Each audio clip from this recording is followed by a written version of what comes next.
আসসালামু আলাইকুম ওয়া রাহমাতুল্লাহি ওয়া বারাকাতুহু।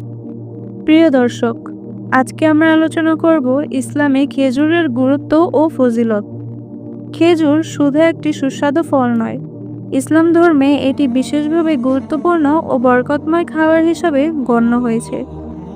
নবী মুহাম্মদ সাল্লাল্লাহু আলাইহি ওয়াসাল্লাম খেজুর খুব পছন্দ করতেন এবং এটি নিয়মিত খেতেন। তিনি বলেছেন, যে বাড়িতে খেজুর নেই সে বাড়ির লোকেরা যেন ক্ষুধার্ত থাকে।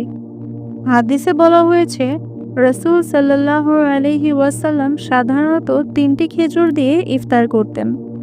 রাসূল সাল্লাল্লাহু আলাইহি ওয়াসাল্লাম বলেছেন, তোমাদের কেউ যখন ইফতার করবে সে যেন খেজুর দিয়ে ইফতার করে, কারণ এতে রয়েছে বরকত।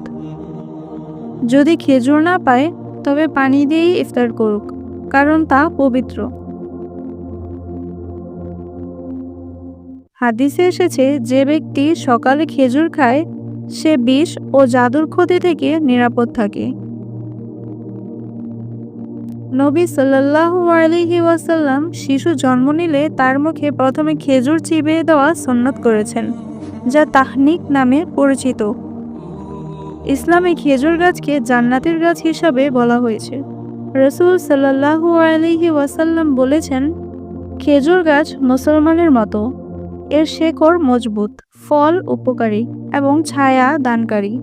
প্রিয় দর্শক, খেজুর শুধু শরীরের জন্য উপকারী নয়, বরং ইসলামে এটি একটি বরকতময় ও সুন্নত খাবার। তাই আমাদের উচিত নিয়মিত খেজুর খাওয়া এবং এর সুন্নত অনুসরণ করা।